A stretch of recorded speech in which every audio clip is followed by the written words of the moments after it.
Our story kicks off in the absolute worst version of the future imaginable. Humanity's last stronghold has fallen. The demons won. It's not a things are looking rough situation. It's a full-blown, lights out, humanity is cooked situation. Right in the middle of this disaster, we see our MC, a triple S class lightning assassin, basically the peak of human power, hanging on a wall, barely breathing, running on fumes. And just to really rub salt in the wound, Demon Lord Lan Yui walks in. Now this guy didn't just come to finish the job, he came to trash talk first.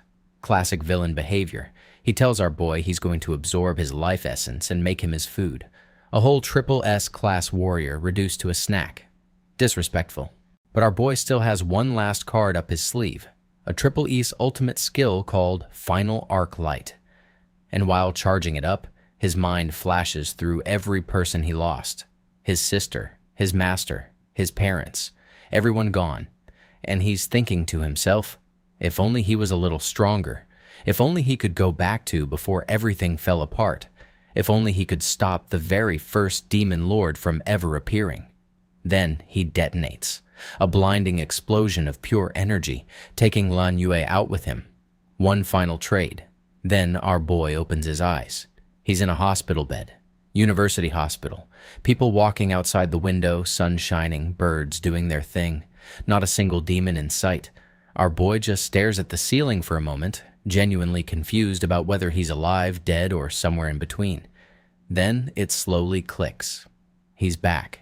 10 years in the past. Back to his university days. The whole apocalypse hasn't happened yet. And right on cue, a system window pops up letting him know that Glutton's power fusion is complete. Our boy stares at this notification like it showed up uninvited. He walks to the mirror and pieces it together. This is 3 years before Demon Lord Wrath appeared, the one who cracked open the gates of hell and triggered everything. After that, the other demon lords just kept pouring in one by one, and our boy lost everything he had. But not this time. This time he knows exactly what's coming. He checks his stats and his eyes go wide, because these numbers are unlike anything he ever had in his past life.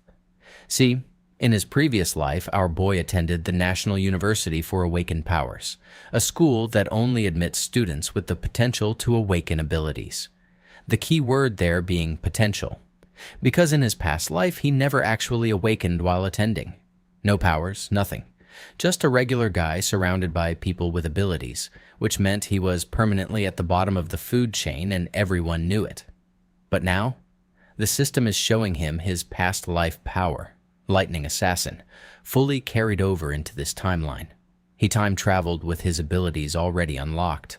Before anyone else even knows what's happening, this man is already miles ahead. He decides to test his power and the system immediately throws up a class change notification, and at that exact moment his roommate Ma Long walks in asking how he's doing. Our boy says he's fine. Ma Long nearly falls over because apparently yesterday our boy got beaten so badly he ended up in the hospital, and here he is standing around like nothing happened. Now Ma Long is a solid guy. He did manage to awaken his powers at school, but was still at the bottom of the school's ladder. In the previous timeline, Ma Long was killed just 3 days into the Demon Lord invasion, and now here he is, standing right in front of our boy, alive and complaining about the ranking test tomorrow. Our MC looks at him and lets out the quietest smile. Yeah, now it really feels like he's come back. Ma Long, completely unaware of this whole emotional moment, immediately starts stressing about the ranking test and drags our boy out of the hospital to go prepare. Because almost dying is apparently not a valid excuse for skipping your exams. Out on campus, students are everywhere showing off their awakened abilities. And our boy is walking through all of it, quietly thinking. He already lost everything once. If he doesn't change things this time around, the exact same ending is waiting for him. He needs to get stronger fast. In this world, the fastest way to rank up is by hunting monsters near dungeons. Simple enough, except every dungeon is locked down by major guilds. No guild affiliation means no access, and no access means no ranking up. The system is completely rigged against anyone without connections. Our boy checks his stats, thinking about where he currently stands. The government runs an official ranking system for awakened individuals. Most students stay at E rank their entire school career, with only the gifted or well-connected ones reaching D rank. Based on his past life experience, he figures his current rank is definitely higher than Ma Long's. That much he's certain about. He's mid-thought when a ball comes flying out of nowhere and smacks Ma Long clean in the face. Our boy turns around and immediately recognizes the guy responsible, the same person who sent him to the hospital the day before, now standing there with his crew looking smug. Ma Long is on the ground, scared, thinking of all the days this could have happened. Why today? Our boy is just standing there, calm, while these guys start talking trash and ordering him to go fetch them drinks like he's their errand boy. And our boy, a man who has killed demon lords, looks this guy dead in the eyes and tells him to apologize, because they were the ones at fault. Now, while our boy is standing there telling Gong Cheng to apologize, his brain is running a greatest hits compilation of every single time this guy made his life a living nightmare. We're talking relentless bullying, so bad that our boy used to literally faint sometimes. And in his past life, the best response he could ever manage was quietly thinking, why won't they just leave us alone? That energy? Gone. Permanently retired. Ma Long is standing beside him, shaking like a chihuahua in a thunderstorm, whispering, "Bro, what are you actually saying right now?" While Gong Cheng's face goes from annoyed to genuinely offended that someone had the audacity to talk back to him. He starts walking over with his little gang, and our boy is just standing there with the flattest, most unbothered death stare you've ever seen on a human face. Now let's take a quick second to talk about Gong Cheng. This man's entire identity as a bully rests on one single fact. His older brother is the strongest student in school and the student council president. That's it. That's his whole personality. His own awakened power? Completely average. Mediocre at best. This dude has been living off borrowed clout his entire life and has absolutely nothing to show for himself personally. A whole bully with no personal achievements. Tragic, honestly. The students around the area clock the situation immediately and the crowd commentary begins. Gong Cheng's gonna destroy Si Chen. Didn't these two just get sent to the hospital yesterday? The two most useless guys in school are about to catch another beating. The crowd has already written the script, printed it, and handed out copies. Gong Cheng towers over our boy, gets right up in his face and tells him to repeat himself. Our boy looks him dead in the eyes without blinking and says, leave us alone. From now on, Gong Cheng completely loses it. He winds up and throws a punch, screaming he'll teach our boy a lesson, and our boy just casually flicks it to the side without even looking at it, like swatting away a mosquito. The crowd goes dead silent. Every single person standing there is frozen, trying to figure out what their eyes just witnessed. Si Chen, the Si Chen, everyone's favorite punching bag, just deflected Gong Cheng's punch like it was mildly annoying. Gong Cheng starts screaming about how a weakling like our boy dares to challenge him. Meanwhile, our boy, who has been absolutely dying to test his powers since he woke up in that hospital bed this morning, is internally thinking, oh, this could not have worked out better. He activates Lightning Assassin right then and there, and Ma Long's brain just completely short-circuits on the spot, stuttering about when exactly his roommate found time to awaken between getting hospitalized and eating breakfast. Our boy looks at Gong Cheng and just gestures, come on. Gong Cheng charges in with a fully powered jab, thinking this is already over. Our boy slips underneath it with pure lightning speed and drives one single punch straight into Gong Cheng's face, sending him tumbling across the ground like a bowling pin. The crowd erupts into disbelief. Si Chen just sent Gong Cheng flying with one punch. One. The math is not mathing for anyone watching right now. Gong Cheng screams at his goons to jump in.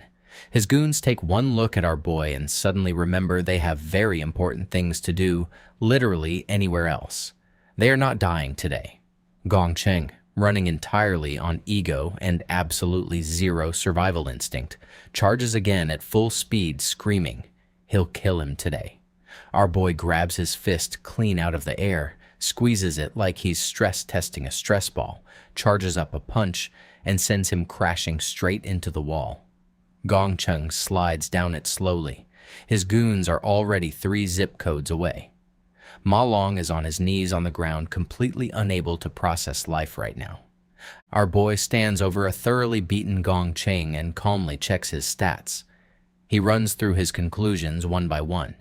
First, he can switch to Lightning Assassin class freely, just like he could in his past life. Second, even though the system shows him at level 1 he's clearly strong enough to handle the lowest ranked awakened individuals, putting him comfortably above E rank. His exact rank is still unclear, but it's definitely not at the bottom. Progress. But there's one thing bothering him.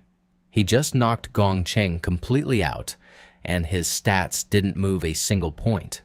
No experience gain, nothing changed. 0. So our boy slowly walks toward the knocked out Gong Cheng, materializes his lightning blade, and presses it right against his throat. The killing intent radiating off him is so heavy it could physically suffocate someone. Ma Long immediately starts screaming for him to stop.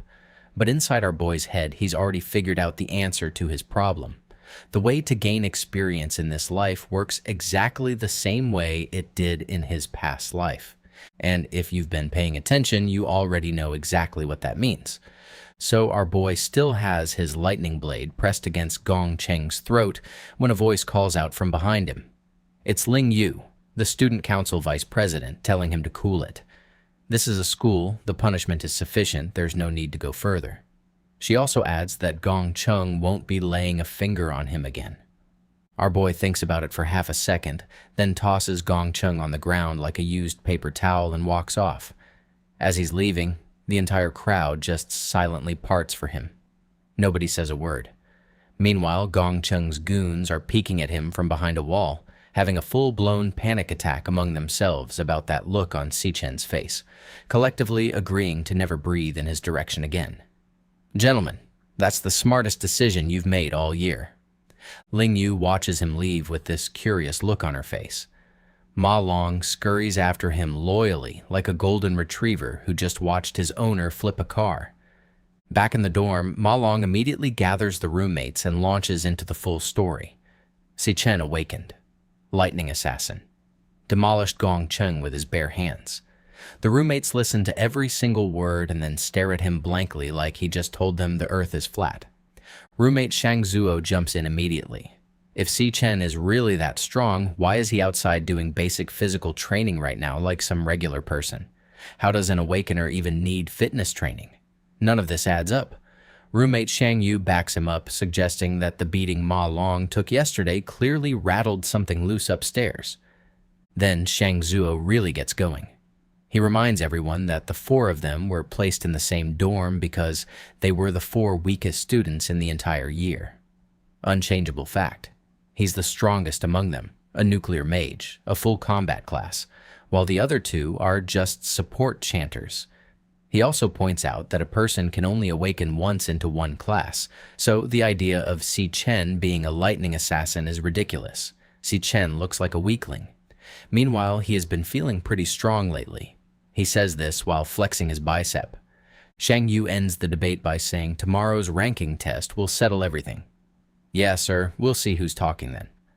Across campus, Gong Ting, student council president and the actual reason his little brother thinks he runs the school, is walking out of an E-rank demon training lair when he spots Gong Cheng still sulking outside like a lost puppy. He asks him why he's still there. Gong Cheng spills everything. Si Chen humiliated him in front of the whole school and he can't sleep until something is done about it. Gong Ting simply says he'll handle it. No raised voice, no big reaction. Just 2 words that somehow sound more dangerous than a full threat. This guy's energy is unsettling. Later at dinner, Ling Yu asks Gong Ting how exactly he plans to handle the situation. He asks her whether Si Chen is actually as strong as his brother claims. Ling Yu lays it out plainly. He knows the strength and rank of every student in this school. Less than 10 people have reached D rank, and Gong Ting has personally recruited every single one of them into his club. Everyone else without access to demon lairs has no real path to improvement. Nobody outside their circle can keep pace with them. The way she says it isn't bragging. It's just facts, and that somehow makes it worse. Now cut to our boy, running 20 kilometers, in the pouring rain, with a 100-kilogram weight strapped to his back, at night, while everyone else is eating dinner and flexing biceps in the dorm rooms. He's thinking to himself that physical training directly raises an awakener's upper limit. A body that can't handle the strain simply cannot unleash extreme power. But even doing all of this, he knows it still isn't enough.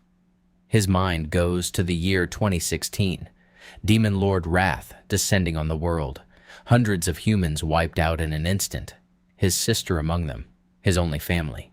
Then Wrath cracking open the gates of hell and letting every other demon lord pour through.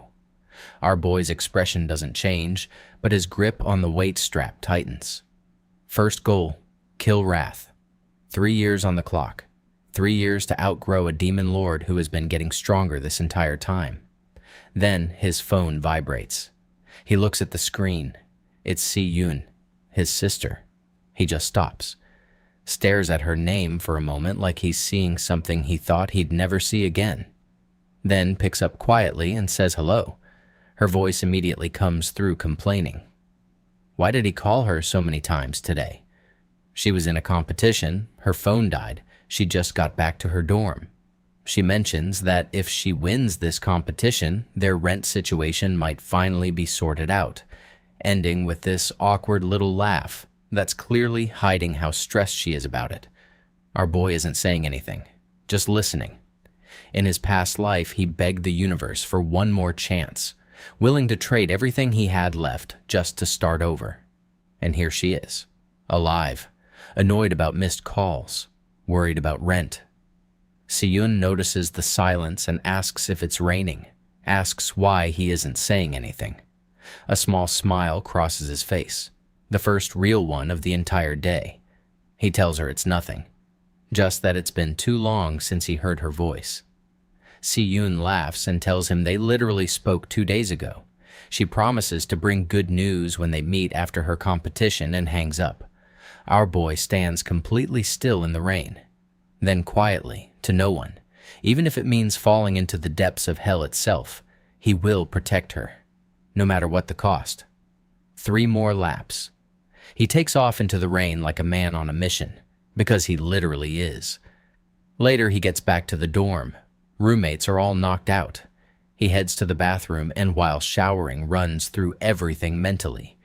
8 hours back in this era, still adjusting to this younger body, weaker than what he's used to, but also younger, with more room to grow than he's had in years. He comes back to the room, sits on his bed, and locks in on the most critical problem in front of him right now. Leveling up requires entering a demon lair. Every demon lair is locked down by guilds. Without money or connections, you have basically zero access to monster hunting. So, how does he actually rank up? He's still turning this over in his head when sleep quietly takes him. His last thought before going under. What exactly is this gluttony power? Then a system boot screen flashes. Gluttony system. Start. Our boy opens his eyes. He's falling through a red subspace. He spins midair, steadies himself, and lands clean on his feet. He looks around and finds himself standing in front of a massive demon tower, stretching up into the void above him. He blinks at it, looks around, looks back at the tower. Bro was literally just asleep 5 seconds ago. And that's all for today, guys. If you're already hooked, smash that like button, subscribe so you don't miss the next part, and drop a comment telling me what you think about the video. Next chapter is coming soon, and see you in the next one.